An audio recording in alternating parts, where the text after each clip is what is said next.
What's up mga boss, welcome po dito sa aking video. For this video, papalit po tayo ng seat cover. Ito, kita nyo sira-sira na yung seat cover from carbon. GRP po yan, na di naman yung original, no? Balitod pa nga yung pagkakabit. So dito papalitan po natin siya ng liha type na GRP. Ayan, ibang ano po yan, ibang design. So ito po ay walang tahi na cover, no? Mumurahin lang na cover yan. So ito po ang motor na kakabitan. So step by step po yan na papakita ko sa inyo, yung pinaka basic na pagkakabit po yan. So ayan, tinanggal na po natin yung upuan. Yung first natin gagawin, tanggalin ng upuan, no? Tapos tatanggalin po natin yung mga lumang tacker na bala. Gamit lang po ang maliit na pandikwat. Yan po sa akin ay pad screw na maliit. So pwede rin siguro yung iba. So yan, pag naangat po natin yung mga bala ng tacker, kukuhain po natin ng plies or long nose, ganyan. So yan, tatanggalin na po natin yung cover pag wala ng mga bala. So angat lang po, medyo makunat at matigas na. So ayan, tanggal na natin yung cover. Basa na rin yung cover at sira na rin yung kanyang pum, ano? May tama na yung pum. Ayan guys.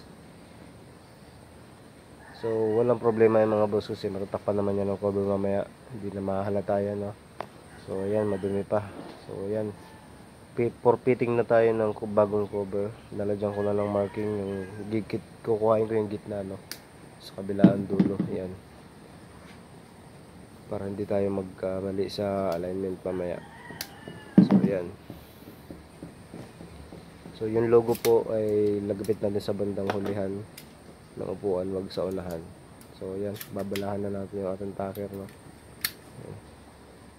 So ayan, yung kita nyo yung marking, igigit na lang natin yung marking. Ayan, tapos takiran natin. Tapos ganoon din ang gagawin natin sa kabilang dulo. Uunatin naman natin yung cover. Ayan, unat sabay tupi, no? Ayan, para magpipit po yung ibabaw, walang kulubot. So, ayan, gigit na rin natin yung marking natin. So make sure na nakumapit yung tacker. So okay na yan, boss. Tapos ganoon din sa kabilang gilid, no? Parang cross pattern lang yan, no? Ayan. Ayan, unatin natin para fit yung ibabaw.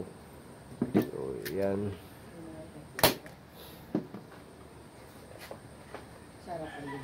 So diba, fit na siya, no? Ang gagawin naman natin yun next is yan, ibebed natin yung mga gilid, hihilot-hilutin natin yan para hindi siya magkulubot.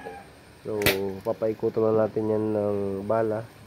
So ang magandang process dyan mga boss is kabilaan ka dapat naglalagay. For example, inunat mo sa kabila, unatin mo din siya sa kabila para balance yung pagkakakapit niya, no?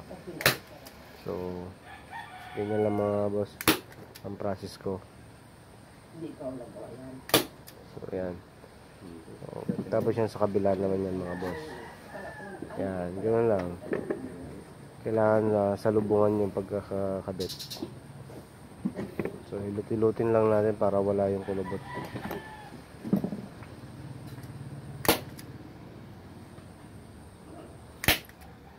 Ayan mga boss. So ganyan lang, lahat ng process niya mga bro. Paikot lang yan, no? Yan, pupunin natin ng bala ng tacker yan. Tatakir-takiran na natin hanggang sa mag-fit siya, no? So yan. So basic lang to mga boss. Kayang-kaya nyo to basta may tacker lang din kayo. So dyan ang importante mga boss, dyan sa kantuhan na yan.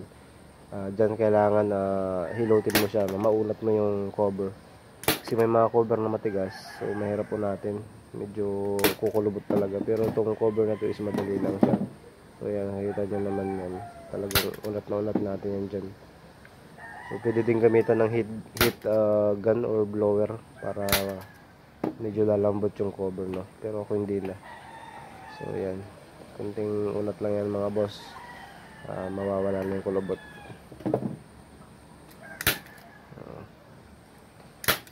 So ito, kung budget meal lang naman yung gusto mo, okay na yung mga ganitong cover mga boss.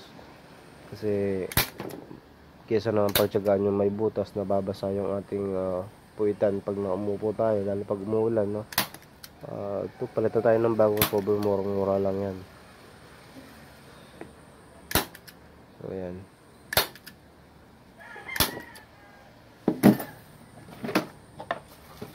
So at pag natapos na natin mga boss na takiran yung buong paikot, so make sure lang natin na wala ng kulubot yung mga gilid. Tatanggalin natin yung exhaust cover, yung mga sobra na yan. Yan, gamitan tayo ng cutter or gunting. So itong cutter ko is pagod na yan, no? Marami nang nagamit yun, medyo mapurol na, pero okay pa. So ganyan lang mga boss.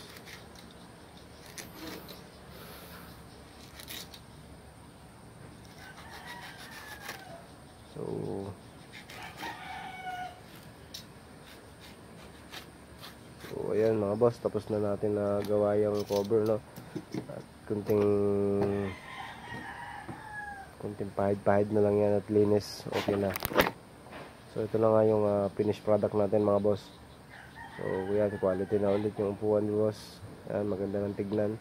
So linisan na lang niya siguro yan, no, paliguan para mas bagong tignan. Yan. So kakabit na lang natin yan sa motor at tapos na tayo. So ayan na yung motor, no. Yan. At nilapat ko na nga siya mamaya. At ayan na nga mga boss. So parang bago na ulit. So yun lang mga basic na pagkakabit mga boss. At kung nagustuhan nyo itong video na to, please subscribe or follow my YouTube channel. Salamat, bye bye.